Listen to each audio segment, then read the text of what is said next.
கர்த்தருடைய பரிசுத்த நாமம் மகிமைப்படுவதாக. என்று மீண்டுமாக நம்ம யோவான் சுவிசேஷம் அதில் மூன்றாம் அதிகாரம் அதில் 3ஆம் வசனத்தை கூட அப்படியே வாசிங்க. யோவான் சுவிசேஷம் 3ஆம் அதிகாரம் 3ஆம் வசனத்தை கூட நம்ம அப்படி வாசிப்போம். இயேசு அவனுக்கு பிரதித்திரமாக ஒருவன் மறுபடியும் பிறவாவிட்டால் தேவனுடைய ராஜ்யத்தை காண மாட்டாய் என்று மெய்யாகவே உமக்கு சொல்லுகிறேன் என்று கர்த்தர் தாமே மீண்டும் நம்மோடு கூட இடைப்படுவதற்காக நாம் இருந்த வண்ணமாக கர்த்தரை நாம் சோதரம் பண்ணுவோம். சோதரம். இன்றைக்கும் இந்த ஞானஸ்நான சத்தியத்தை குறித்து தேவன் இன்னும் எங்களோடு கூட தெளிவுபடுத்துவதற்காக கேட்கிற யாவரும் அதனை புரிந்து வேதம் சொல்லுகிற ஞானஸ்நானத்தின்படி தங்களை அர்ப்பணிக்க நீர் உதவி செய்வீராக. இயேசு கிறிஸ்துவின் நாமத்தில் ஜெபிக்கிறோம் எங்கள் நல்ல பிதாவே, ஆமென். அல்லேலூயா. மலைப்பிரசங்கத்துடைய அந்த சாரத்தை வைத்து தான் நம்ம இதை பிரசங்கம் பண்ணிகிட்ருக்கோம். 3ஆம் நாள் என்பது ஞானஸ்நானத்துக்குரிய சத்தியத்தை காண்பிக்க. ஏற்கனவே நம்ம 2 வாரம் அதை கேட்டோம். நிறைய பேர் எனக்கு ஃபோன் பண்ணாங்க, பாஸ்டர் ரொம்ப தெளிவாக இருந்தது, இன்னும் நீங்கள் எங்களுக்கு நிறைய ஆவிக்குரிய செய்தியை நீங்கள் பேசிகிட்டே இருக்கணும் அப்படிங்கிறத உற்சாகப்படுத்தினாங்க.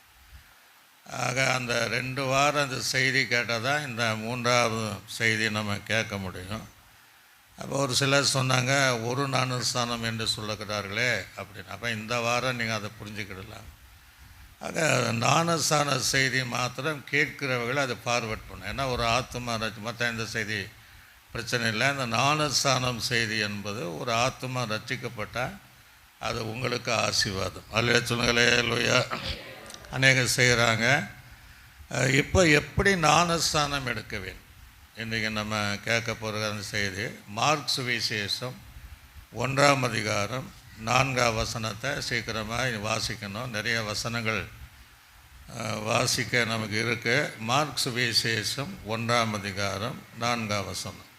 யோவான் வனாந்தரத்தில் ஞானஸ்தானம் கொடுத்து, நல்ல கவனிங்க, வனாந்தரத்தில் ஞானஸ்தானம் கொடுத்து பாவ மன்னிப்புக்கென்று மனம் திரும்பலுக்கு ஏற்ற ஞானஸ்தானத்தை ஓராளே சொல்லுங்களே இல்லையா. அப்போ ஞானஸ்தானம் எதற்கு எடுக்கணும்? பாவ மன்னிப்புக்கென்றும் மன திரும்பலுக்கு ஏற்ற ஞானஸ்தானம் எடுக்க வேண்டும் என்று வேதம் தெளிவாக சொல்லுகிறது. ஒரு சிறு குழந்தை மனம் மாற அவசியம் கிடையாது, அப்படிதானே? சின்ன குழந்தை. அப்போ இதில் நமக்கு தெளிவாக தெரியுது யார் ஞானஸ்நானம் எடுக்க வேண்டும் என்பதே தெரியும். மன்னிப்பறுப்பாக அப்படின்னா சிறு பிள்ளைகள் பாவம் செய்வார்கள்னா பாவம் செய்ய மாட்டாங்க. ஒரு 6 மாத குழந்தைகிட்ட போய் நீ போய் சொல்லாத, நீ கெட்ட வார்த்தை பேசாதுன்னு அம்மாக்காரி திட்டினா உலகம் என்ன நினைக்கும்? 6 மாத குழந்தை, நீ விபச்சாரம் பண்ணாத, நீ மனம் திரும்ப, கெட்ட வார்த்தை பேசாத, நீ விபச்சாரம் பண்ண, அப்படியெல்லாம் அந்த பாவத்தை கூட சின்னங்களும் திட்டினா அது என்ன புரியும்? கேட்கிறவங்களை என்ன நினைப்பாங்க? அப்போது பாவம் செய்கிறவன் மனம் திரும்பவேன். அல்ல சொல்லுங்களே லோயா. சத்தமாக சொல்லுங்களே லோயா. எதற்கென்று ஞானஸ்நானம்? மனம் திரும்புதலுக்கென்றும் பாவம் மன்னிப்புக்கென்று ஞானஸ்நானம் எடுக்கணும். அதான் கர்த்தர் விரும்புகிறார். கிறிஸ்துவ வாழ்க்கை என்பது மதமாற்றம் அல்ல. சிலருக்கு அது புரியல. மனமாற்றம். அல்ல சொல்லுங்களே லோயா. மனசு மாறணும். ஒரு மனிதனுக்குள்ளே இருக்கிற எல்லா பாவ பழக்கத்திலிருந்து அவன் வெளியே வருவது தான் மனமாற்றம் என்பது. இது மதம் அல்ல, ஒரு மார்க்கம். இந்த மார்க்கத்துக்கு தலைவர் யாருன்னா இயேசு. அல்லேலூயா. இந்த மார்க்கத்திற்கு இன்னொரு பேர் வச்சான்னா ஜீவ மார்க்கம். இந்த ஜீவ மார்க்கத்தில் நடந்தால் நித்திய ஜீவனை சுதந்தரிக்க முடியும். அல்லேலூயா. அப்போ இங்கே யோவான் சானகன் எதற்காக ஞானஸ்நானம் கொடுத்துக்க வந்தான்னா பாவ மன்னிப்புக்கென்று மனத்திரும்பலுக்கு ஏற்ற ஞானஸ்தானத்தை கொடுத்தான் என்று வேதம் சொல்லுகிறது. அப்போ ஞானஸ்தானம் எடுத்தவள் எப்படி இருக்கணும், அவளுக்குள்ளாக ஒரு மனம் திரும்புதல் இருக்கணும். அதுதான் வேதம் சொல்லுகிறது. நீங்கள் மனம் திரும்புக்கு ஏற்ற கனிகளை என்ன செய்யுங்க, கொடுங்கள். அல்லேலூயா. ஞானஸ்தானத்திற்கு முன்பே இருந்த வாழ்க்கை, ஞானஸ்தானத்திற்கு பின்பு அதே போல் வாழ்க்கை இருக்குன்னா அந்த ஞானஸ்தானத்திற்கு அர்த்தம் இல்லாமல் போய்விடும். ஆக பாவ மன்னிப்புக்கென்று மனத்திரும்பலுக்கு என்று ஞானஸ்தானத்தை நம்ம எடுக்கணும். யோவான் பிரசங்கிக்கும் போது மனம் திரும்புங்கள், பரலோக ராஜ்யம் சமீபத்தில் இருக்கிறது அப்படி சொல்லிட்டு அவங்கள்ட்ட ஞானஸ்தானம் எடுக்கவர்களை பார்த்து விரியன் பாம்பு குட்டிகளேங்கிறான். ஞானஸ்தானம் எடுக்க வந்தவர்களை பார்த்து விரியன் பாம்பு குட்டிகளே, வருகின்ற கோபாக்கினிக்கு எப்படி தப்பித்துக்கொள்ள வகை காட்டியவன் யாருங்கிறான். அப்போ ஏன் அப்படி சொன்னேன், ஞானஸ்தானம் எடுக்க வந்தவர்களுக்குள்ள ஒரு பாவ மன்னிப்பு உண்டாகலை, மன திரும்புதல் உண்டாகலை. பாவத்தோடு வருகிறதுனால தான் அவன் விரியன் பாம்பு குட்டிகள். ஆனால் தப்பித்து கொள்ளக்கூடிய வகை கோபாக்கினிக்கு ஞானஸ்தானம் என்பதை சொல்கிறார். விரியனை விட விரியனுடைய பாம்பு குட்டிக்கு தான் நிறைய விஷம் இருக்குமா. ஆக பாவத்தோடு ஒருவனை எடுத்தால், மனம் திரும்பாமல் எடுத்தால் அந்த ஞானஸ்தானத்தில் அர்த்தமே இல்லாமல் போயிடும். அல்லேலூயா. ஏசு அதான் பிரசங்கம் பண்ணார், மனம் திரும்புகள், பரலோக ராஜ்யம் சமீபத்தில் இருக்கிறது, விரியன் பாம்பு குட்டிகளை வருகின்ற கோபாக்கண்ணிக்கு எப்படி தப்பித்துக்குள்ள வகை காட்டினவன் யார். அவரையும் அப்படித்தான் சொல்கிறார். நம்ம எல்லாம் ஒரு கூட்டம் ஞானஸ்தானம் எடுக்க வந்தால் ட்ரம் அடித்து பாட்டு பாடி கொடுத்துருவோம். இப்படியெல்லாம் நம்ம பேசினதாக நம்ம பார்க்க முடியாது. ஆனால் வருகிறவர்களை உரியன் பாம்பு குட்டிகளேங்கிறார். அல்லேலூயா. அப்படின்னா என்ன, மனம் திரும்பாமல் இருக்கக்கூடிய ஞானஸ்தானத்தை குறித்து ஆண்டவர் சொல்கிறார்.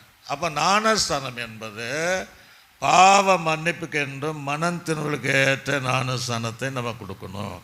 லூக்கா சுவிசேஷம் 3ஆம் அதிகாரம் 6ஆம் வசனம் முதல் 8ஆம் வசனம் வரை நிறைய வசனம் வாசிக்கணும். ஆயத்தமா? அவன் யோர்தான் நதிக்கு அருகான தேசமெங்கும் போய் பாவ மன்னிப்புக்கென்று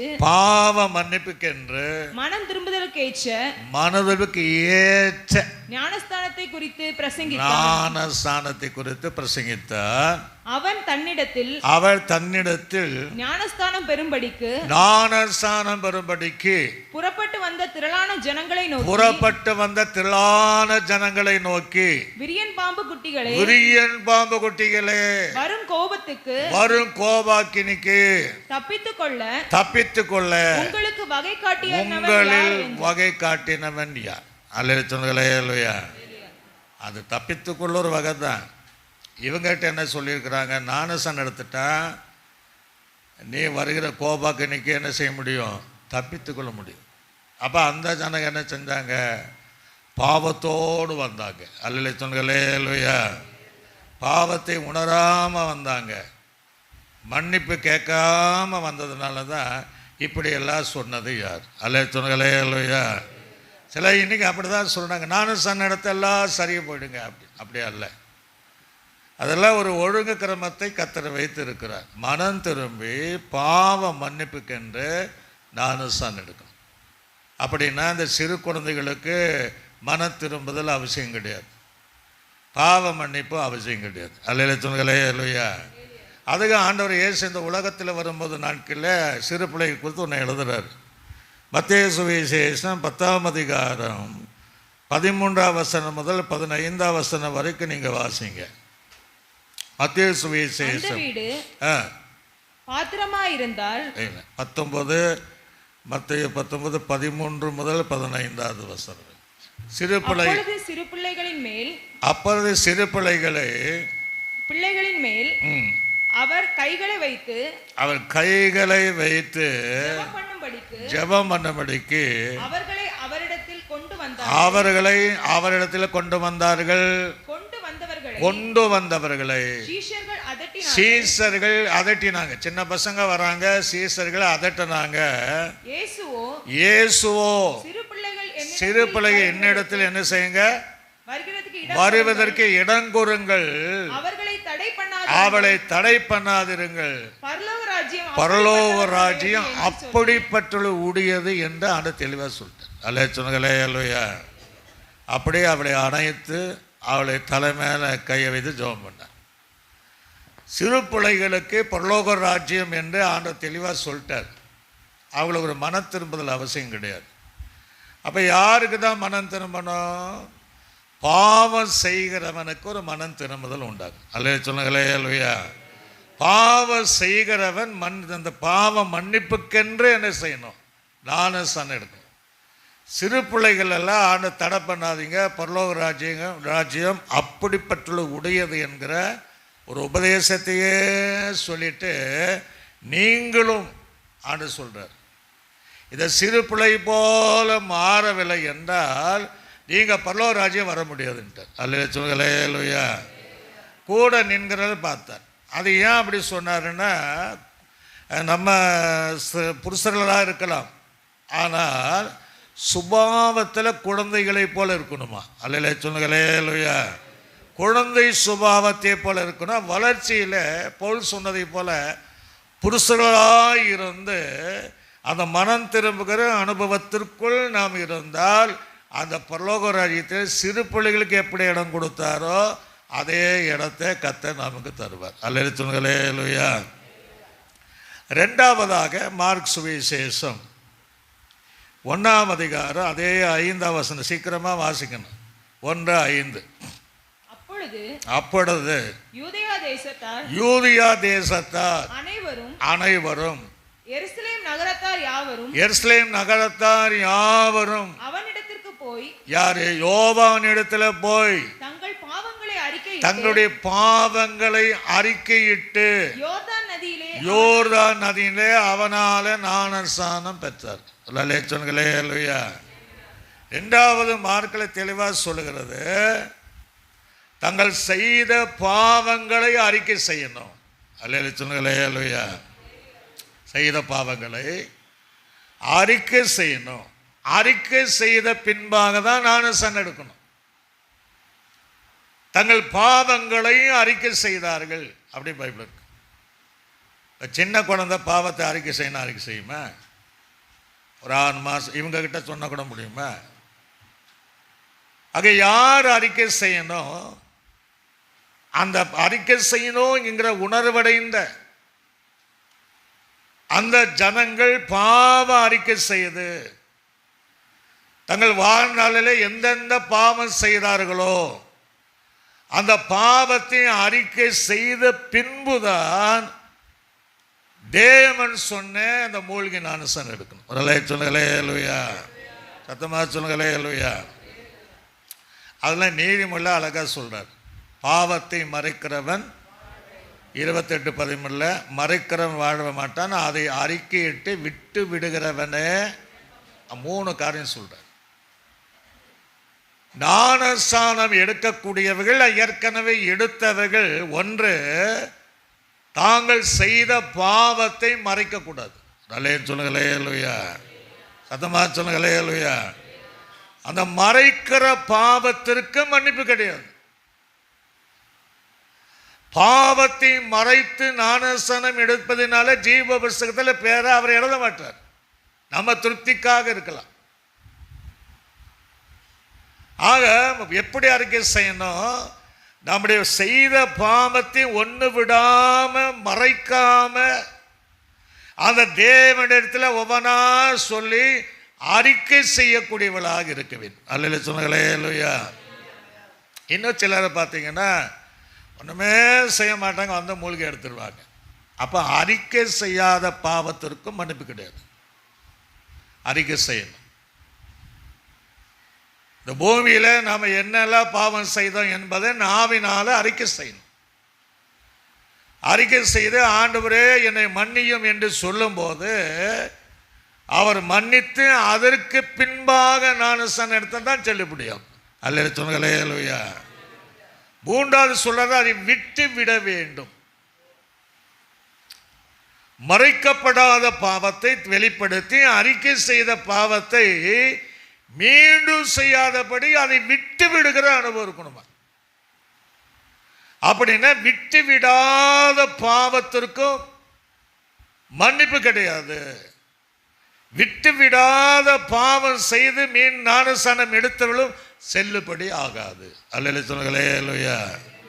ஆக பாவத்தை மறைக்க கூடாது, அதை அறிக்கை செய்யணும். அறிக்கை செய்த பாவத்தை மீண்டும் செய்யக்கூடாது, விட்டு விடுகிற அனுபவம். அல்லேலூயா. நம்ம வீட்டிலலாம் கெஸ்ட்டு வருவாங்க, விருந்தெல்லாம் சாப்பிட்டோன்னா யாராவது சொன்னாங்க அப்படியே பஸ் ஸ்டாண்டுக்கு போய் பஸ் ஏற்றிட்டு வந்துடலான்னு கூட போவோம். அவங்க பஸ்ஸை ஏற்றிட்டு நம்ம வீட்டில் சொன்ன அவனை விட்டுட்டு வரோம் அப்படிம்பான். போயிட்டு கூடவே போக மாட்டோம், அவங்கள விட்டுட்டு நம்ம தனியாக வருவோம். இதுதான் பாவத்தை விட்டு விடுதல். அல்லேலூயா சொல்லுங்களே. அல்லேலூயா. சில அறிக்கையும் பண்ணுறாங்க, விட்ட பாவத்தை மீண்டும் கூட்டிகிட்டு போயிடுறாங்க. வரும்போதெல்லாம் நம்ம பாதரட்சியை வெளியே கழட்டிருப்போம், போகும்போது போட்டு போடுற மாதிரி அறிக்கை செய்த பாவத்தை போட்டு போயிட்டு கூடாது. ஆக மறைக்காமல் சொல்ல வேண்டும். அல்லேலூயா சொல்லுங்களே. அல்லேலூயா. இல்லை, ரெண்டு காரியம் சரியாக இருக்கணும். ஒன்று என்ன பாவம்? தேவனுக்கு விரோதமாக செய்த பாவத்தை தேவனோடு மறைக்காம அறிக்கை செய்து விட்டு விட்டு அவரோடு ஒப்புரவாகணும். அல்லேலூயா சொல்லுங்களே. அல்லேலூயா. அவரோடு ஒப்புரவான பின்னாடி தான் ஞானஸ்நானம், மன திரும்பலுக்கு ஏற்ற ஞானஸ்நானத்தை எடுக்கணும். அதே சமயம் ஜீவிதத்தில் நாம் மனிதர்களோடு ஒப்புரவாக வேண்டிய விஷயத்தில் ஒப்புரவாகணும். அவங்க கிட்ட மன்னிப்பு கேட்க வேண்டிய விஷயத்தில் மன்னிப்பு கேட்கணும். நான் ஞானஸ்நானம் எடுக்க போகிறேன், நான் ஓட சண்டை போட்டேன், என்னை மன்னிச்சிரு, நான் உனக்கு விரோதமாக இப்படிலாம் பேசிட்டேன், நான் ஞானஸ்நானம் எடுக்க போகிறேன், என்னை மன்னி என்று தேவனோடு மாத்திரமல்ல மனிதனோடு ஒப்புரான பின்னாடி தான் ஞானஸ்நானம். அல்லேலூயா சொல்லுங்களே. அல்லேலூயா. அதான் செல்லுபடியாது. பாவத்தை மறைக்காமல் அதை அறிக்கை செய்து விட்டு விடுகிறவனே அந்த இரக்கம் பெறுவான். அல்லேலூயா சொல்லுங்களே. அல்லேலூயா. நிறைய பேர் அப்படி செய்கிறதில்லை. ஆனால் எனக்கு அந்த சந்தர்ப்பம் கிடைக்கல. ஏன்னா நான் சவுளை போல தேவாலயத்துக்கு எதிராக பிரச்சனை பண்ணவன் வேடிக்கை போன இடத்துல ஆண்டனை தொட்டார். தொட்ட உடனே எனக்கு ஒரு மானம், நான் எந்த சபைக்கு போன கிடையாது, ஞானஸ்நானத்துக்கு ஒரு தெரியாது. ஆனால் ஆண்டவர் தெளிவாக என்னோடு பேசினார். அது வரைக்கும் கிட்டத்தட்ட எத்தனையோ பாவம் என் வாழ்க்கையில் விட முடியாத பாவம். அப்போ என்ன அறியாமையில் என் சத்தமிட்டு அழுது ஒவ்வொன்றா அறிக்கை செய்தேன். ஒரு அல்லேலூயா சொல்லுங்களே. அல்லேலூயா. எனக்கே தெரியாது, பசங்களுடைய மரணத்திற்கு கூட நான் அந்த அழுக கிடையாது, அவ்வளோ ஓலமிட்டு அழுது.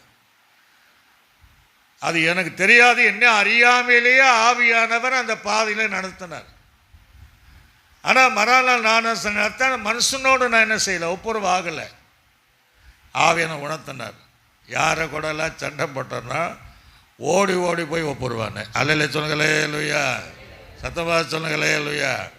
ஒருத்தங்கிட்ட கடைசியாக ஒருத்தங்கிட்ட போய் ஒப்புரவாக போனால் அவன் என்ன கண்டா ஓடி போகிறாரு, சண்டை போட வர்றாருன்னு 3 வரையும் ஓடி போனார். அப்போ 4ஆம் முறை தேடி பிடிச்சா அப்படி இல்லை, நான் மனம் திரும்பிட்டேன், ஞானஸ்நானம் எடுத்துட்டேன், அதனால் நீங்கள் நான் செஞ்சதெல்லாம் மன்னிங்க. ஒரு அல்லேலூயா சொல்லுங்களே. அல்லேலூயா. அப்படி எடுத்தால் மாத்திரம்தான் அந்த ஞானஸ்நானத்திற்கு ஒரு அர்த்தம் இருக்கும். ஞானஸ்நானம் எடுத்த பின்பாக ஒரே மாற்றமே இல்லைன்னா அதில் எந்த அர்த்தம் கிடையாது. அல்லேலூயா சொல்லுங்களே. அல்லேலூயா. சத்தமாக சொல்லுங்களே. அல்லேலூயா. ஒருவன் கிறிஸ்துவுக்குள் இருந்தால் அவன் எப்படி இருக்கான்னா புதிய சிருஷ்டியாக இருக்கிறான். பழையவளெல்லாம் ஒழிந்து போயினா எல்லாம் அனுபவம். ஞானஸ்நானம் எடுத்த பின்பு பழைய சுபாவங்கள் எல்லாம் ஒழிந்து போகணும், எல்லாம் புதிதாக்கப்பட வேண்டும். அல்லேலூயா சொல்லுங்களே. அல்லேலூயா. நம்மளை பார்த்த ஒரு வித்தியாசமாக இருக்கணும். அதை தியானிக்கும் போது ஆவியன் ஒன்று உணர்த்தினார். எல்லா சபையிலும் இந்த அனுபவத்தில் இருந்தால் சபையில் சண்டையே இருக்காதுன்னார். ஒரு அல்லேலூயா சொல்லுங்களே. அல்லேலூயா. சத்தமாக சொல்லுங்களே. அல்லேலூயா. மனமாற்றம் வரும்போது எப்படி சண்டை போடுவாங்க, மனமாற்றம் வரும்போது ஊழியக்காரனுக்கு விரோதமாக எப்படி செயல்படுவாங்க. ஆக அந்த பழைய சுபாவங்கள் இருப்பதினால்தான் சண்டை வருது. பழைய சுபாவம் இருப்பதில்தான் பிரச்சனை வருது. ஆக உண்மையான மனமாற்றம் உடையவர்கள், உண்மையான அந்த ஞானஸ்நானம் எடுக்கிறவனால பிரச்சனையே இருக்காது. ஒரு அலைய சொல்லுங்களே அல்லையா, சத்தமா சொல்லுங்களே அல்லையா. ஆக நம்ம அந்த புதிய சிருஷ்டியாக இருக்கும், பல்ஸ் எல்லாம் ஒழிஞ்சிடணும். இப்போ என்ன அடிக்கடி நான் பர்சன் சொல்கிறது தான், பழசெல்லாம் இப்போ ஒளிஞ்சு போகலை, ஒளிந்து இருக்கிறது. ஒரு அலைய சொல்லுங்களே அல்லையா. எப்படி இருக்கு? ஒளிஞ்சு இருக்கு. அது ஒழியணும். அந்த எழுத்தில் கொஞ்சம் வித்தியாசம். ஒளிந்து இருக்கு, அப்பப்பா வருது, பாவங்கள் வருகிறது. அதை ஒழியணும் தவிர அவைகள் ஒளிந்து இருக்கக்கூடாது. அல்லையா சொல்லுங்களே அல்லையா. பேதுரு என்ன பண்ணா, உரையில் இருக்கிற பட்டயத்தை எடுத்துட்டு மல்குஸ் காதை என்ன செஞ்சிட்டான், வெட்டின. ஆண்டு சொன்னார், உரையில் போடு பக்கத்தி. அல்லையா சொல்லுங்களே அல்லையா. எங்கே போடணும்? உரையில் போடும். எல்லாம் ஒளிந்து போகக்கூடிய பாவங்கள் ஒழிஞ்சு போகும். மீண்டும் அந்த பாவம் நமக்குள்ள தலை தூக்கவே கூடாது. அல்லையா சொல்லுங்களே அல்லையா. நான் ஒரு முறை இந்த ஆண்டுகிட்ட ஆண்டவரே, இத்தனை ஒரு பழக்கம் இல்லை, கஞ்சா பழக்கம், ஜரதா பீடா, காலை பெட் காஃபியே நம்ம ட்ரிங்க்ஸ் தான். இந்த முறை எங்கள் அம்மா அப்படி அந்த ஜபத்துக்கு சொந்தக்காரர்கள்லாம் சொல்லி காட்டினாங்க, இவன் எப்போ பார்த்தாலும் ஃபுல்லாக பாட்டில் வச்சுருப்பான் அப்படின்ட்டு. அப்படி தான் நம்ம வாழ்க்கை. சீட்டாட்டம் 8-10 நாள் மனைவி பிள்ளை கூட பார்க்க வர மாட்டோம். எல்லாம் வெத்தலை கேட்ட வார்த்தை, பீடி சிகரெட், இப்படி தான் நம்ம வாழ்க்கை. ஆனால் அது எப்படி ஆண்டவரை மன்னிச்சாருன்னு எங்களுக்கு புரியல. அப்போ ஒரு நாள் அமரும் போது ஆண்டவர் எனக்கு வெளிப்படுத்தின காரியம், சாதாரண இரவு நேரங்களில் வீடு எப்படி தான் இருக்கும், இருட்டாக இருக்கும். அப்போ லைட்டு போட்டால் அந்த இருள் எங்கே போகுதுன்னு தெரியாது. ஒரு அலையா.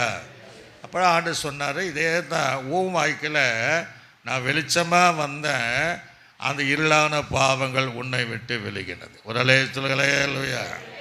அந்த வெளிச்சம் நமக்குள்ளே இருக்கிற வரையும் தான் இருளுக்கு இடமில்லை. அது இருள் வந்துட்டானா வெளிச்சத்துக்கு இடம் கிடையாது. அலையா.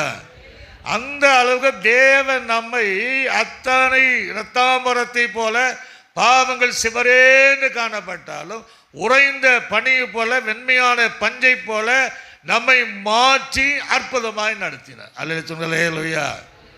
ஆக அவர்கள் எல்லாரும் பாவ அறிக்கை செய்து ஞானஸ்நானம் எடுத்தார்கள் என்று அங்கே சொல்லப்படுவதை பார்க்க முடிகிறது. 1 பேதுரு நிருபம் 2ஆம் அதிகாரம் 24ஆம் வசனத்தை சீக்கிரமா வாசிங்க. 1 பேதுரு, நாம் பாவங்களுக்கு செத்து நீதிக்கு போதும். அப்ப நம்ம ஞானஸ்நானம் என்பது பாவத்துக்கு என்ன செய்யணும்? சாகணும். நீதிக்கு என்ன செய்யணும்? பிழைக்கணும். பாவம் என்ன? நமக்குள் இருக்கிற பாவம் சாகணும், நாம் உயிரோடு இருக்கணும். ரலேச்சுங்களேலுயா, சத்தபா சொல்லுங்களேலுயா. பாவங்கள் தான் ஞானஸ்நானம். அதுதான் அந்த அடக்கத்துக்கு சமமாக இருக்கும். ஒரு அடக்கம் பண்ண மாட்டவன் அவனை போய் பாவம் செய்வானா? செய்ய மாட்டான். செய்த பாவத்தை அவனால் செய்ய முடியுமா? செய்ய முடியாது. ஏன்? செத்து போய் கிடக்கிறான். கிறிஸ்துவ வாழ்க்கை ஞானஸ்நானம் என்பது பாவத்துக்கு சாகணும். ஒரு அலையா. உண்மையாய் பாவத்துக்கு சாகிறவர்கள் ஞானஸ்நானத்துக்கு முன்பு இருக்கிற பாவங்கள் செய்ய மாட்டாங்க. ஒரு அலையா. அதனால் சிலர் சொல்லுவாங்க, அவங்க சரியாக சாகலைங்க அப்படிம்பாங்க. ஏன் சாகலைன்னா மனம் திரும்பினப்படியும் பின்பு ஜீவியம் மாறவில்லை. சில அழகாக ஒரு சம்பவம் சொல்லுவாங்க. பாம்பு தன் செட்டைகளை எத்தனை தடவை அதை உரிச்சி போட்டாலும் அதில் விஷத்தன்மை என்ன செய்யாதா? மாறாது. ஞானஸ்நானம் எடுத்த பின்னாடி எவ்வளவுதான் அதுக்குள்ளே வந்தாலும் அதை விஷத்தன்மை மாறல, பாவம் என்கிற விஷத்தன்மை மாறலன்னா ஞானஸ்நானத்துக்கு நமக்கு சம்பந்தம் இல்லாமல் போயிடும். அல்லேலூயா. நமக்குள் இருக்கிற பாவம் விஷம் என்ன செய்யும்? அடுத்தவனை பாதிக்கும். விஷம் வைத்த சர்பத்தையும் அது பாதிக்காது, அது அடுத்தவனை தான் பாதிக்குது. சில விஷம் போல இருந்தால் அடுத்தவனை பாதிக்கக்கூடிய கிரியைகள் இருந்தால் அவங்க பாவத்திற்கு சாகலைன்னு அர்த்தம். ஆக பாவத்திற்கு மரித்து நீதிக்கென்று பிழைப்பதுதான் ஞானஸ்நானம். அல்லேலூயா. கைகளை உயர்த்தி சொல்லுங்க அல்லேலூயா. இன்னும் நீங்க பார்த்தீங்கன்னா சீக்கிரமாக நம்ம வாசிக்கணும். மார்க் சுவிசேஷம் 16ஆம் அதிகாரம் 16வது வசனம். மார்க் சுவிசேஷம் 16ஆம் அதிகாரம் 16வது வசனம் வாசிங்க. விசுவாசமுள்ளவனாகி ஞானஸ்நானம் பெற்றவன், நல்ல கவனிங்க. அப்ப ஞானஸ்நானம் பெற்றவன் ரட்சிக்கப்படுவான், விசுவாசியாதவனோ ஆக்கினைக்கு தீர்க்கப்படும். ஒரு அல்லேலூயா. அப்போ ஞானஸ்நானம் எடுப்பதற்கு விசுவாசம் தேவை. சின்ன குழந்தையை போய் நீ கர்த்தராக இயேசு கிறிஸ்துவை விசுவாசிக்கிறாயா அப்படின்னு நான் கேட்டேன். ஒன்றாவது சிரிக்கும், ஒன்றாவது அழுகும். நமக்கே விசுவாசம் வரல, சீசர்களுக்கே சரியான விசுவாசம் வரல. அங்கே விசுவாசத்தை வர்த்திக்க பண்ணுங்கிற ஞானஸ்நானம் எடுக்கணுக்குள்ள விசுவாசம் வரணும். ஒரு அல்லேலூயா. சத்தமா சொல்லுங்க அல்லேலூயா. அந்த விசுவாசம் உள்ளவனாகி ஞானஸ்நானம் எடுக்கணும். அவன்தான் ரட்சிக்கப்படவன். என்ன விசுவாசம்? இயேசு எனக்காக வந்தார், மரியாள் வயிற்றில் பிறந்தார், பொந்தி பிலாத்தில் காலத்தில் பாடுபட்டார், சிலுவையிலே அறைந்தார், என் பாவத்துக்காக ரத்தம் சிந்தினார், எனக்காக மரித்தார், எனக்காக அடக்கம் பண்ணப்பட்டார், எனக்காக உயிர்த்தெழுந்தார், எனக்காக மீண்டும் வருகிறார். அல்லேலூயா. நம்முடைய பாவங்கள் சிலுவையிலே மன்னிக்கப்பட்டது என்று விசுவாசம் நமக்கு இருக்கு. சின்ன பிள்ளைங்களுக்கு கேட்டால் சொல்லுவாங்களா? இல்லை. ஆக இவ்வளோ பெரிய சத்தியத்தை நிறைய பேர் மறைச்சு தான் கிடக்கிறாங்க. ஆக யார் விசுவாசம் உள்ளவனாகி, சபையில் நம்ம இருக்கிறோம், எத்தனை பேர் விசுவாசம் இல்லாமல் இருக்கிறாங்க. மனுஷகுமாரன் வரும்போது விசுவாசத்தை காண்பேனோங்கிறாரு. எத்தனை பேர் விசுவாச வார்த்தைகளை பேசுகிறோம். அப்போ ஞானஸ்நானம் என்றால் விசுவாசத்தோடு எடுக்கணும். அல்லேலூயா. விசுவாசம் உள்ளவனாகி ஞானஸ்நானம் எடுக்கிறவன் அவன் ரட்சிக்கப்படுவான். விசுவாசியாதவனோ அவன் ஆக்கினைக்கு தீர்க்கப்படுவான். அல்லேலூயா. இந்த மூழ்கி ஞானஸ்நானம் என்கிறதை விசுவாசிக்க வேண்டும். இது கர்த்தராகிய இயேசு இந்த உலகத்தில் இருக்கும்போது உயிர்த்தெழுந்த பின்னாடி சொல்லி கற்றுத்தந்த உபதேசம் என்பதை விசுவாசத்தோடு எடுக்க வேண்டும். அப்படி விசுவாசியாதவனோ அல்லேலூயா. அதெல்லாம் சரியில்லைங்க, இதான் சரிங்க அப்படின்னு விசுவாசியாதவனோ அவன் ஆக்கினைக்கு தீர்க்கப்படுவான். அல்லேலூயா. அப்போஸ்தலர் நடபடிகளில் சீக்கிரமாக வாசிங்க. 8ஆம் அதிகாரம் 12ஆம் வசனம். அப்போஸ்தலர் நடபடிகள் 8:12. தேவனுடைய ராஜ்யத்திற்கும் இயேசு கிறிஸ்துவின் நாமத்திற்கும் ஏற்றவளை குறித்து பிலிப்பு பிரசங்கித்ததை அவர்கள் விசுவாசித்த போது புருஷர்களும் ஸ்திரீகளும் ஞானஸ்நானம் பெற்றார்கள். ஒரு அல்லேலூயா. அங்க குழந்தைகளும் புருஷர்களும் இருக்கா அல்லது புருஷர்கள் ஸ்திரீகள் இருக்கா? பிரசங்கத்தை கேட்கக்கூடிய திறன் யார்தான் இருக்கு? நமக்கு தான் இருக்கு. சின்ன குழந்தை பாருங்க எழுதிட்டே இருக்கு பாருங்க, நீங்களே கவனிங்க, ஹோம் ஒர்க் பண்ணுறாங்க. அப்போ அவங்களுக்கு அது கேட்கக்கூடிய திறன் கிடையாது. அப்போ பிலிப்பு பிரசங்க பண்ணுவதை கேட்கிறவர்கள். ஒரு அல்லேலூயா.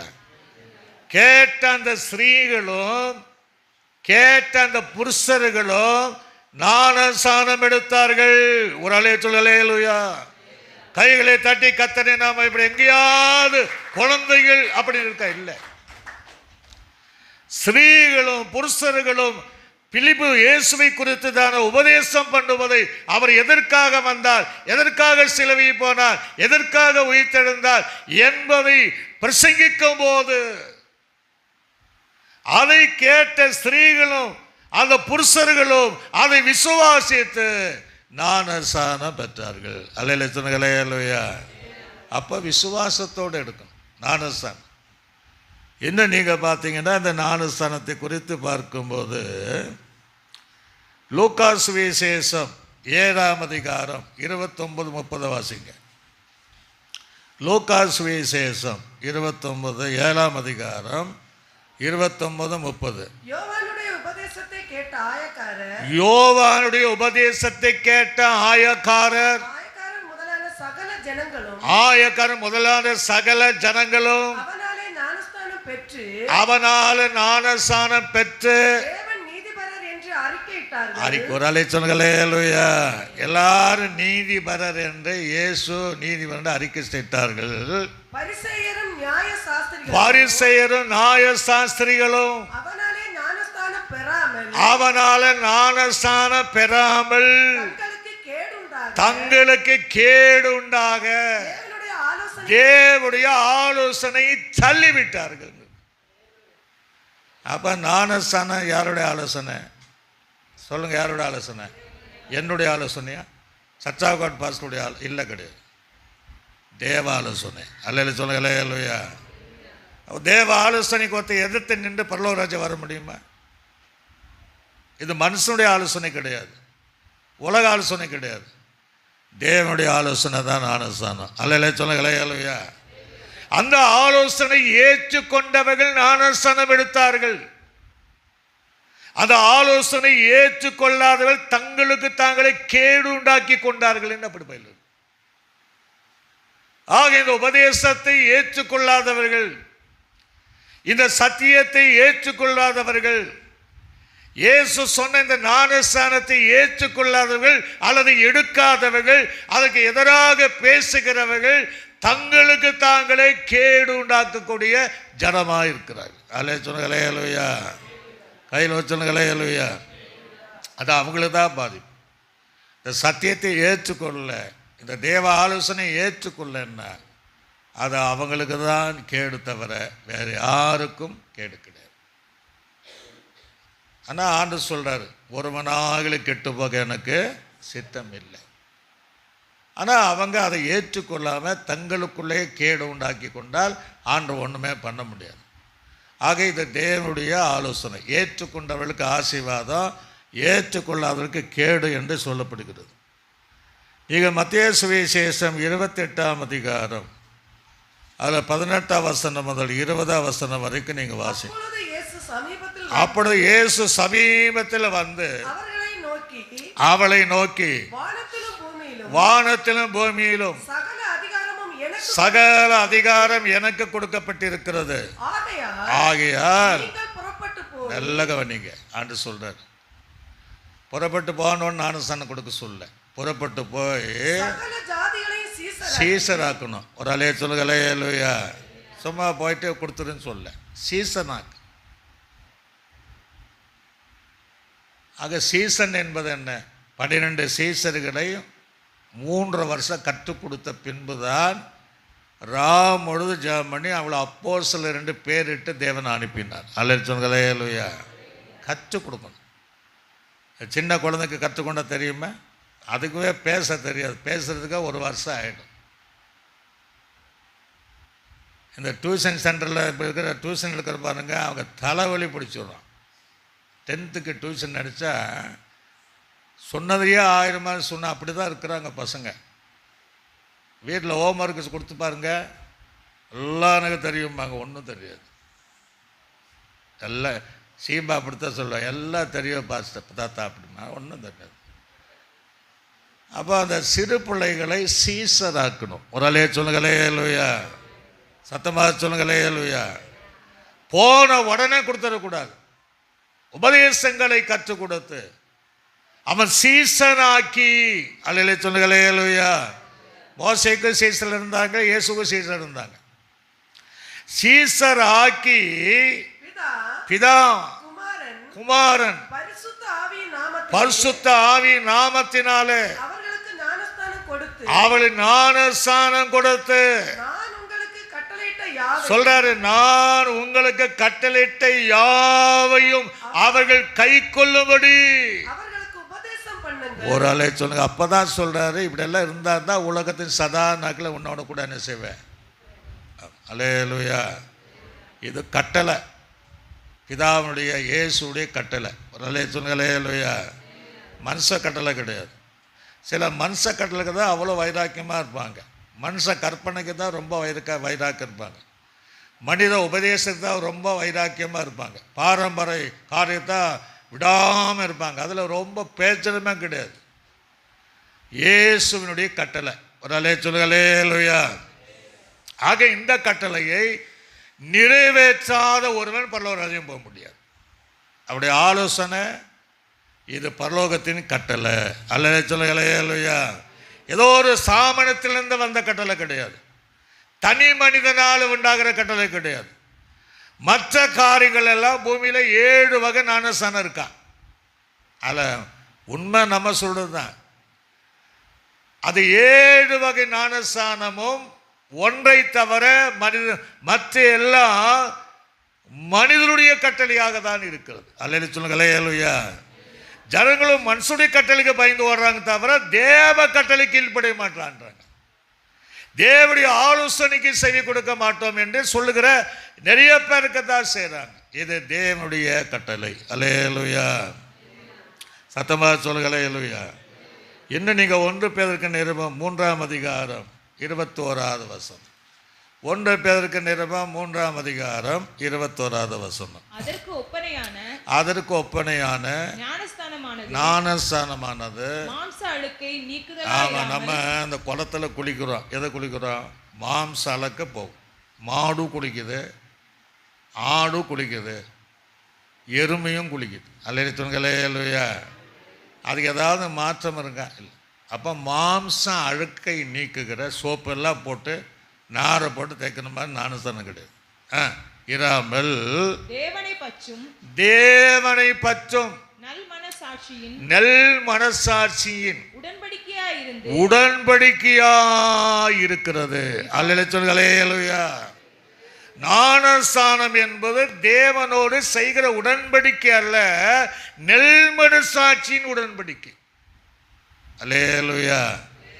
கெட்ட மனசாட்சி அல்ல, துர்மனசாட்சி அல்ல, பாவத்தோடு செய்கிற உடன்படிக்கை அல்ல, நல்ல மனசாட்சியோடு நல்ல சிந்தையோடு தேவனோடு உடன்படிக்கை செய்வதுதான் ஞானஸ்தானம். அல்ல சொல்லுங்களே அல்லையா. மனுஷோட உடன்படிக்கை அல்ல.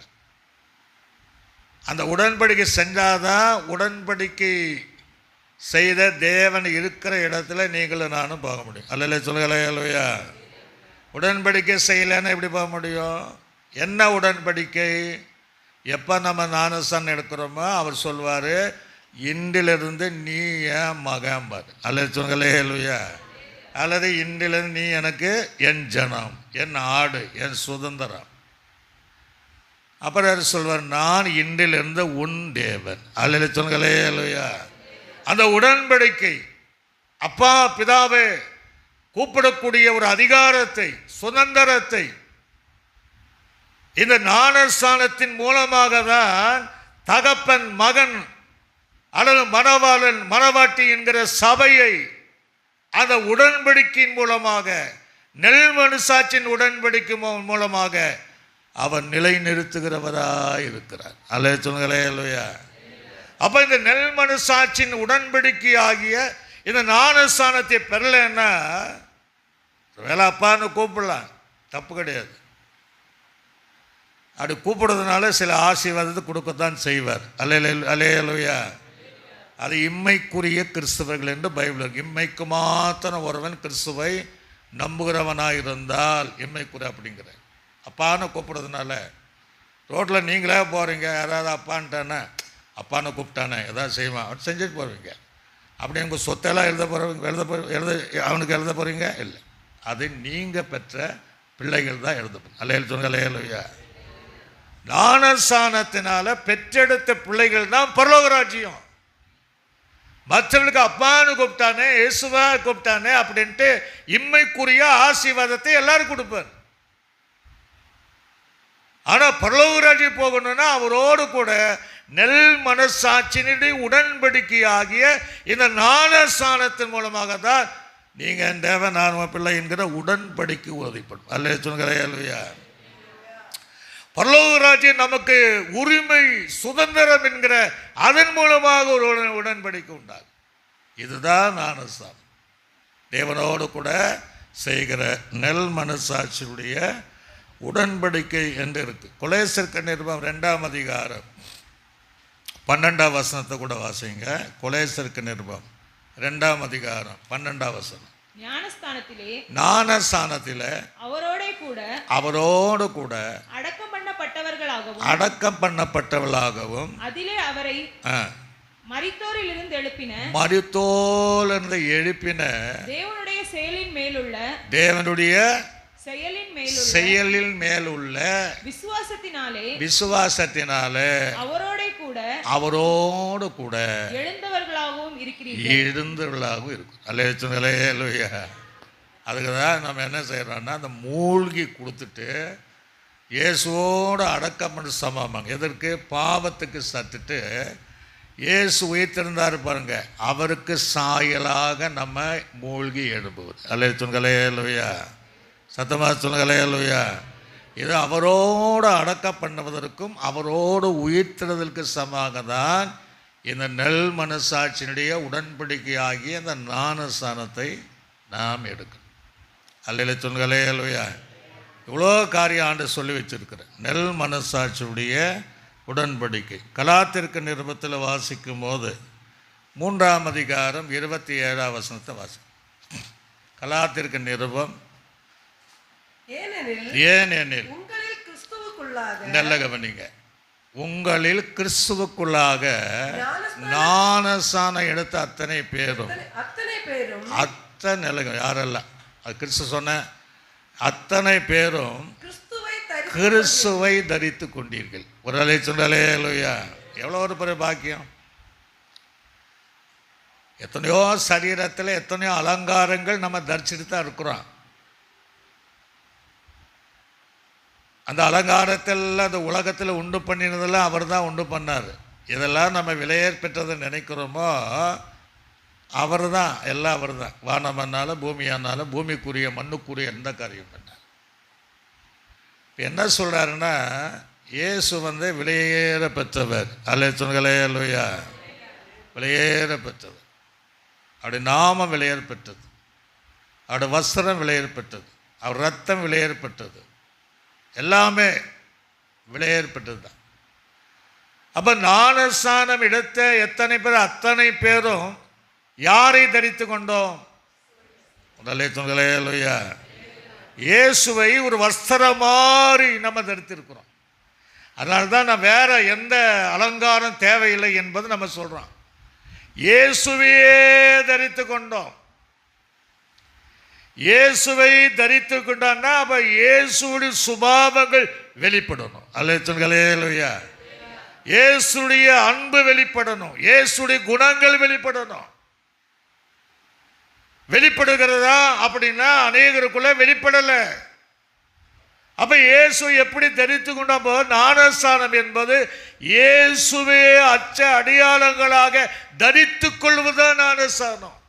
அல்லேலூயா. அப்ப நம்மை பார்க்கிறவர்கள் நம்மை அல்ல, நம் மூலமாக இயேசுவை பார்க்கணும். ஒரு அல்லேலூயா. இயேசுவை பார்க்கிறோமா? இயேசுவை பார்க்குறாங்களா? அது அன்பில், மன்னிக்கிற சுபாவங்கள் இல்லை, அரவணைப்பில், ஆறுதலான வார்த்தையை சொல்வதில்லை, காயங்களை கட்டுவதில்லை, காயங்களை ஏற்படுத்துறதில்ல, சாட்சியின் வாழ்க்கை வாழ்வதில்லை, இயேசுவை தரித்து கொள்வது தான் ஞானஸ்தானம். அல்லேலூயா. இந்த உலகம் முழுவதும் உண்டாக்கினான் அவர் மூலம்தான். அவரையே தரித்து கொண்டோம். இவ்வளோ பெரிய பாக்கியம். அதுதான் ஞானஸ்தானம். எத்தனை பேரானாலும் அத்தனை பேரும் இயேசுவை தரித்து கொண்டீர்கள். அல்லேலூயா. பலர் சொல்வாங்க, என்ன சொல்வாங்கன்னா, ஒரே ஞானஸ்தானம் இப்படி தான் சொல்லி நிறைய பேரை தவறான போதகம் செய்வதை நம்ம பார்க்குறோம். அதை டவுட்டை கூட நம்ம கிளீன் இந்த வேதத்தில் என்ன சொல்லப்படுகிறதுன்னு பார்க்கணும். பைபிள் இருக்க எபேசர் நிருபத்தில் நான் வாசிக்கும் போது 1ஆம் அதிகாரம் எபேசர் 4ஆம் அதிகாரம் 5ஆம் வசனத்தை கூட வாசிங்க. 4:5 இந்த வசனத்தை அவன் எல்லாரும் பேசுவாங்க. ஒரே கர்த்தரும், நல்ல கவனிங்க, ஒரே கர்த்தரும், ஒரே விசுவாசமும், ஒரே விசுவாசமும், ஒரே ஞானஸ்தானமும். இதை தான் வச்சு நம்ம கூட பேச ஒரு ஞானஸ்தானம் தான் நாங்கள் எடுத்தாச்சு அல்லது நீங்கள் எடுத்தாச்சு, இனி தேவையில்லை அப்படின்ட்டு சொல்வார். பைபிளில் இருக்குது, நம்ம இல்லைன்னு சொல்லலை. ஒரே ஞானஸ்தானம். நல்லே சொல்லுங்களே இல்லையா? சரிதாங்க, மூலிகை ஞானஸ்தானம் இருக்குது, உண்மைதான். ஆனால் நாங்கள் சின்னதுலேயே ஒரு நாள் தான் ஒரே ஞானஸ்தானம் அப்படின்னு நானும் வாதாடி வந்தவன் தான், நானும் எதிர்த்து பேசின்னு வந்தவன் தான். அல்லே சொல்லுங்களே இல்லையா? அப்போல்லாம் நமக்கு வேதம் தெரியாது, சத்தியம் தெரியாது. மனக்கண்களெல்லாம் இந்த பிரசம தேவனானவன் மனக்கண்களை என்ன செஞ்சுருக்கிறான்? குருடாக்கிட்டான். அப்படி பைபிளை யாராவது மறுபடி ஞானஸ்தானம் எடுத்தார்களா அப்படின்னு எடுத்தாங்க. அல்லே சொல்லுங்களே இல்லையா? பைபிளையே இருக்கு. ஒரு ஞானஸ்தானம் சரியில்லைன்னா இன்னொரு ஞானஸ்தானம் எடுக்கலாம் என்று வேதம் நமக்கு தெளிவான ஆதாரத்தை நமக்கு தந்திருக்கிறார். எங்கே தராரு? அப்போஸ்தலர் நடபடிகள். அப்போஸ்தலர் நடபடிகளை 19ஆம் அதிகாரம் 1ஆம் வசனம் முதல் 7ஆம் வசனம் வரைக்கும் வாசிக்க. அப்போலோ என்பவன் கொரிந்து பட்டணத்திலே இருக்கையில் பவுல் மேடான தேசங்கள் வழியாய் போய் எபேசுக்கு வந்தான். அங்கே சில சீசர்களை கண்டு நீங்கள் விசுவாசிகள் ஆனபோது, நல்ல கவனிங்க, சீசராயிட்டார். விசுவாசிகளான போது பரிசுத்த ஆவியை பெற்றீர்களா என்று கேட்டார். அதற்கு அவர்கள் பரிசுத்த ஆவி உண்டு என்பது நாங்கள் கேள்விப்படவே இல்லை. உடலே சொன்னங்களே இல்லையா? ஏன்னா யோவான் தெளிவாக சொன்னேன், நான் உங்களுக்கு ஜலத்தினால் என்ன செய்கிறேன், எனக்கு பின்னால் வருகிறவர் தான் ஆவியினாலும் அக்னியினாலும் செய்கிறார். ஒரு ஆளை சொன்னங்களே இல்லையா? அப்போ இயேசு மூலம் தான் அந்த அபிஷேகம் உண்டாகும். அப்போ அவங்க நாங்கள் கேள்விப்படலையே, பரிசுத்த ஆவி உண்டு என்பதை கேள்விப்படலை. இயேசு நிக்கோதேமு சொல்கிறார் தான், நீ ஜலத்தினால ஆவியினால் என்ன செய்ய முடியும், பிறக்கணுங்கிறார். அப்போ இயேசுடைய உபதேசம் ஜலத்தினாலும் ஆவியினாலும். இப்போ யோவான் சொல்கிறான் இல்லையா, ஆவினாலும் அக்னினால். அது என்ன? 2 ஆவினாலும் அக்னினால். 2 அபிஷேகம் இருக்கு பாருங்க. ஒன்று அக்னி அபிஷேகம். ஒரு அலைய சொன்னங்களே இல்லையா? பெற்ற அந்த அபிஷேகத்தை பெற்றுக்கொள்ளணும். இன்னொன்று சாதாரண ஒரு அபிஷேகம். அல்ல சொல்லுங்களே இல்லையா? அபிஷேகத்தில் ஆவியினாலும் அக்னினாலும் நான் பெற்றுக்கொள்ளும். அப்போ அதை குறித்து நாங்கள் கேள்விப்படவே இல்லை அப்படின்னு சொல்லும்போது, அப்பொழுது அவன் அப்படியானால் நீங்க எந்த ஞானஸ்தானத்தை பெற்றீர்கள் என்றார். ஒரு அலைய சொல்லலே இல்லையா? இவங்க ஞானஸ்தானம் பெற்றவங்க, நல்லா புரிஞ்சிடுங்க. இவங்க ஞானஸ்தானம் பெற்றவங்க. கேட்குறான், அப்படின்னா நீங்கள் எந்த நாமத்தினால் ஞானஸ்தானம் எடுத்தீங்க? நம்ம கன்ஃபியூஷன் ஆகக்கூடாது. இப்போ யோவான் ஸ்நானகன் ஞானஸ்தானம் கொடுத்தான். எப்படி கொடுத்தா நமக்கு தேவை கிடையாது. அல்ல சொல்லுங்களே இல்லையா? அது கத்தருக்கு தான் தெரியும். அல்லது இயேசு கொடுத்தான். யோவான் எப்படி கொடுத்தான் நமக்கு தெரியாது. எதை சொல்லி கொடுத்தான்? ஞானஸ்தானம் எடுத்தார். இயேசுவே நிறைய பேருக்கு ஞானஸ்தானம் கொடுத்தாரு. அல்ல சொல்லுங்களே இல்லையா? ஆனால் அந்த உபதேசம் 28 தான் வருது. உயிர்த்தெழுத பின்னாடி தான் அந்த உபதேசம் தான் பிதா குமாரன் பரிசுத்த ஆவி என்கிற நாமத்தினால் வருகிறார். அது அவர் சொன்னது. அல்ல சொல்லுங்களே இல்லையா? நமக்கு அதெல்லாம் வியாக்காரணமா, அதெல்லாம் நமக்கு தேவையில்லாதது. இயேசு என்ன சொன்னார்?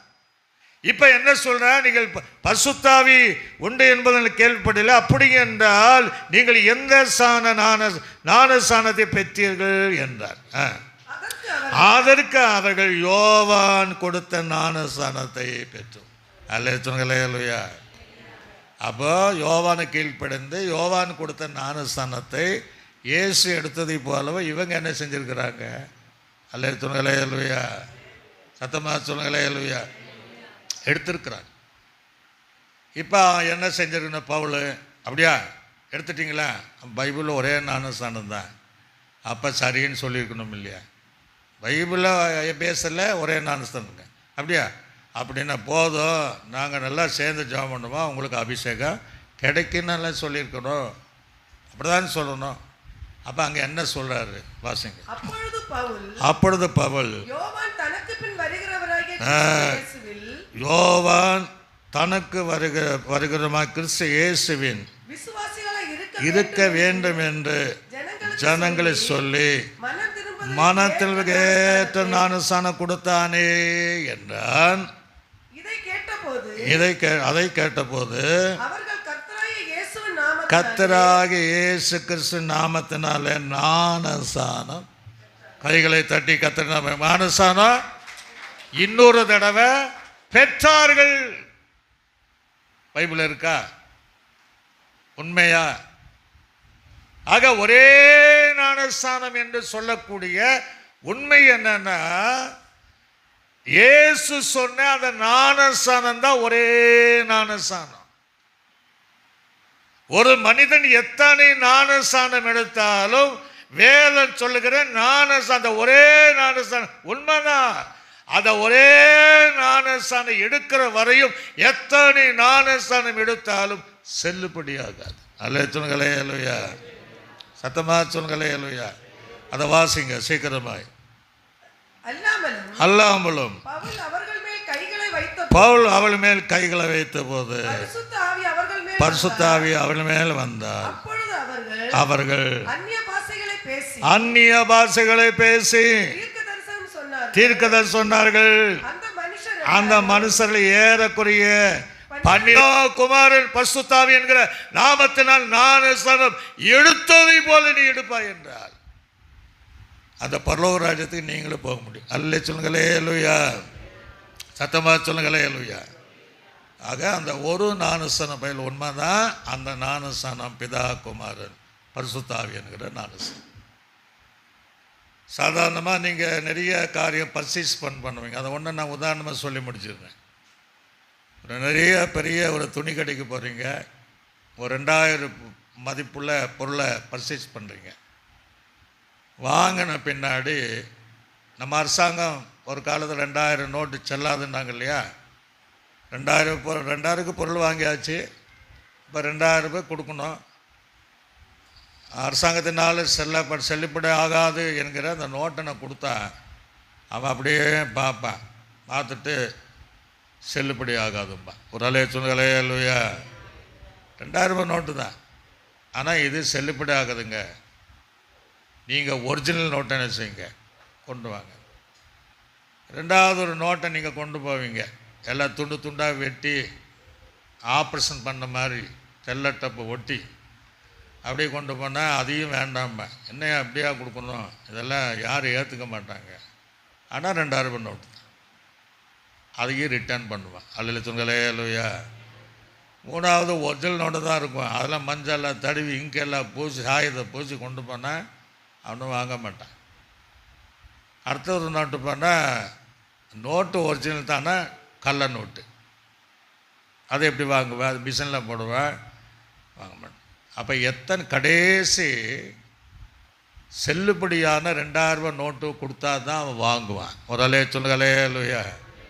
அதே போல் நீங்கள் எத்தனை ஞானஸ்நானம் எடுத்தாலும் ஆண்டு சொல்கிறாரு, இந்த ஒரே ஞானஸ்நானம் பிதா குமாரன் பரிசுத்தாவினால் ஞானஸ்நானம் எடுத்தால் தான் நீ அங்கே வர முடியும். அல்ல சொல்லுங்களே இல்லையா. அதுக்கு பின்பு நீ எத்தனை ஞானஸ்நானம் எடுத்தாலும் செல்லுபடி ஆகாது. ஆண்டு சொல்வார், இது செல்லுபடி ஆகாது. ஒரு நாள் சொன்னாலே இல்லையா, இது தள்ளுபடி ஆயிட்டுன்னு தான் சொல்வார். ஆக சரியான ஞானஸ்நானம் எடுக்கிற வரையும் வாசல் திறக்கப்படாது. ஆக தேவ பிள்ளைகள், கேட்கிற தேவ பிள்ளைகள் வசன ஆதாரத்தோடு தான் நம்ம என்ன செய்கிறோம், பேசியிருக்கோம். ஆவியான பேசியிருக்கிறார் பைபிளில். 2வது தடவை ஞானஸ்நானம் சரியான ஞானஸ்நானம் எடுத்தவங்க மேலே பரிசுத்த ஆவியானவர் இறங்கினார். பரிசுத்த ஆவியானவர் பற்பல பாஷையினால் நிரப்பி நடத்தினார். ஆகவே ஞானஸ்நானம் எடுத்தவர்கள் ஒரு மனமாற்றத்தோடு ஜீவிக்கணும். ஒரு அலைய சொல்லுங்களே இல்லையா. ஞானஸ்நானம் எடுக்காதவர்கள் இந்த சரியான சத்தியத்தின்படி ஜீவித்தால் பரலோகராஜ்யம் நிச்சயமாக நமக்கு தருவார். எல்லா கண்களை மூடினவர்களாக எல்லாம் அப்படியே எழும்புங்க பார்ப்போம். எழும்பி ஆண்டு சமூகத்தில் அப்படியே நாங்கள் ஒப்பு கொடுத்து, ஆண்டவரே இந்த சத்தியத்தை எங்களுக்கு நீ கற்றுத்தந்தீரே, அதற்காக ஸ்தோத்திரம். ஞானஸ்நானம் என்பது என்ன என்பதை நாம் தெளிவாக ஆவியானவர் நம்மை கற்றுத்தந்தார். இதை கேட்கிற தேவ பிள்ளைகளும் மனிதனால் ஏற்படுகிற சத்தியம் அல்ல, மனிதனால் ஏற்படுகிற ஞானஸ்நானம் அல்ல, வேதத்தில் சொல்லப்படுகிற உயிர்த்தெழுந்த இயேசு கிறிஸ்து சொன்ன அந்த ஒரே ஞானஸ்நானம் எடுக்கிற வரையும் எந்த ஞானஸ்நானங்களும் செல்லுபடி ஆகாது. அந்த ஞானஸ்தானத்திற்கு உன்னை அர்ப்பணித்தார் வாழ்க்கையில கத்தர் மேன்மையை கத்தர் ஏற்படுத்துவார். அப்படியே நாம் சோதனை பண்ணுவோம். சோதனை பண்ணுங்க. கத்தர் இந்த 2 காரியத்திற்காக நாம் ஜெபம் பண்ணுவோம். ஒன்று, நான் நைட்டு ஜெபம் பண்ணும்போது பிரசங்கத்தை முடித்த உடனே குழந்தை இல்லாதவளுக்காக ஜெபம் பண்ணுன்னார். அந்த காரியத்துக்காக நம்ம சேர்ந்து நம்ம ஜெபம் பண்ணுறோம். கத்தர் நம்ம சபைகளை அந்த அற்புதம் செய்துட்டுருக்குறார். நம்ம அநேகருக்காக ஜெபம் பண்ணோம், அதுவும் நடந்துட்டுருக்கு. இதை கேட்கிற யாராயிலும் குழந்தை பாக்கியம் இல்லையே என்று பாரத்தோடு இருந்தால் இந்த சத்தியத்தை அறிவில் சத்தியம் உங்களை விடுதலையாகும். அவங்களுக்கு இந்த பாக்கியத்தை தேவன் தருவதற்காக எல்லாம் நமக்கு வாயை திறந்து ரீபாலாபா சந்தாபாரா க்ளோரி டு காட். ஆண்டவரே, இந்த சத்தியத்தை கேட்கிறேன். ஆண்டவரே ஸ்தோத்திரம். அநேக வருஷங்களாக குழந்தை பாக்கியம் இல்லாதவளுக்கு இப்பொழுதே அந்த பாக்கியம் உண்டாவதாக, அதனுடைய அடையாளங்கள் உண்டாவதாக. எங்கள் சபையார் ஜெபித்து அநேகருக்கு அற்புதம் செய்த தேவன் இன்றைக்கும் சபையிலே ஒரு சாட்சி நாங்கள் கேட்டோம் அல்லவா? அதே தேவன் கேட்கிற யாவருக்கும் அநேக வருஷங்களாக இந்த பாக்கியம் இல்லாதவளுக்கு தேவன் இந்த பாக்கியத்தை தேவன் கட்டளையிடுவீராக. அப்படி நீ செய்வதற்காக நன்றி செலுத்துகிறோம். பிரசவ காலத்திற்காக இருக்கிறவர்களுக்காக ஜெபம் பண்ணுவோம். சிலர் நார்மல் என்றுவாங்க, சிலர் தலை திரும்பியிருப்பாங்க, திரும்பிருக்கு அம்மா வாழ்வது டவுட்டு தான்பாங்க, 2 ஜீவனும் பாதுகாப்பது ரொம்ப சந்தேகமாங்க. ஒருவேளை அந்த சூழ்நிலை இருக்கிற தேவ பிள்ளைகளுக்கு தேவன் சுக பிரசவத்தை கொடுக்கணும். தாயும் பிள்ளையும் சுகத்தோடு அந்த பிரசவ காலங்களை வரை கத்தர் அப்படி நடத்தி பிரசவ காலம் பூரணமாகும் போது அவள் பிரசவித்தாள் என்கிற வாக்கு நிறைவேறும்படி பிரசவ காலத்தில் இருக்கக்கூடிய ஒவ்வொரு பிள்ளைகளுக்கும் ஒருவேளை மருத்துவம் சொல்லியிருக்கலாம், இதை ஆப்ரேஷன் பண்ணி தான் எடுக்கணுன்ற தேவனை அதையும் மாற்ற வல்லவர்.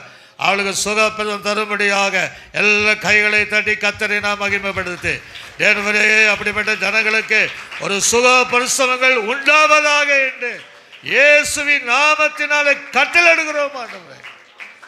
அப்படி செய்வதற்காக நன்றி செலுத்தணும். சபையாருக்காக நாம் கத்தரை சோதனை பண்ணுவோம். சோதரம் பிதாவாகிய தேவனை நாம் சோதனை பண்ணுவோம். சோதரம் கத்தராகிய இயேசு கிறிஸ்துவை நாம் சோதனை பண்ணுவோம். சோதரம் நம்மை ஆற்றி தேற்றி வழிநடத்தின பரிசுத்தாவியானவரை நாம் சோதனை பண்ணுவோம். பரலோக பிதாவே, இந்த உலகத்திற்கு நீங்கள் வெளிச்சமாக இருக்கிறீங்களே என்று இந்த 3ஆம் நாள் ஞானஸ்நானத்தை குறித்து இந்த 3 வாரங்களும் ஆண்டவரே எங்களுக்கு ஒன்று தெரியாது, நீ கற்று தந்ததை, நீ சொல்லி தந்ததை நாங்கள் 3 வாரங்களாக ஆண்டவரே நாங்கள் அதை ஜனங்களுக்கு பிரயோஜனம் உள்ளவராக ஆண்டவரே நாங்கள் நீங்கள் சொன்ன வார்த்தையை பகிர்ந்து கொடுத்துருக்குறோம். அந்த வார்த்தை திரும்பி வரக்கூடாதப்பா. குழம்பி இருக்கிற, தெளிவில்லாமல் இருக்கிற அவளுக்குள்ளாக ஒரு மாற்றத்தை ஏற்படுத்தி இந்த சத்தியத்திற்கு வருவதற்கு எங்கெல்லாம் இதை அமர்ந்து கேட்கிறார்களோ அவளுக்குள்ளாக இந்த வசனத்தினுடைய தெளிவை உண்டாக்கி இந்த வசனந்தான் ஜீவன், இயேசு சொன்னதான் சத்தியம் என்று கீழ்ப்படிந்து சத்தியத்துக்குள் வருவதற்கு தேவன் கிருபை செய்வது போவதற்காக ஸ்தோத்திரம். சபையர் வீடு செல்கிற வரையும் பாதுகாப்பு தாங்க, துதிக்கான மகிமை எடுத்துக்கொள்ளுங்க. இயேசு கிறிஸ்துவின் நாமத்தில் ஜெபிக்கும் நல்ல பிதாவே, ஆமென். ஆத்துமாவே கர்த்தர் என் உடலமேடு பிரசுத்த நாமத்தை சோது, என் ஆத்துமாவே கர்த்தர் செய்த சகல புகழ் மறவாதே. ஆமென். கர்த்தராகிய கிருபையும் பிதாவாகிய தேவனுடைய அன்பும் பரிசுத்தாவினுடைய அன்பின் ஐக்கியமும் சந்தோஷ சமாதானம் அனைவரோடும் சகல பரிசுத்தவனோடு கேட்கிற யாவரோடும் ஆண்டவராக இயேசு கிறிஸ்து வரைக்கும் பறைந்தோம் சதா காலை என்றைக்கு நம்மோடு கூட இருப்பதாக. ஆம். அல்லேலூயா, அல்லேலூயா, அல்லேலூயா. கர்த்தர் உங்களை யாவரையும் ஆசீர்வதிப்பார்.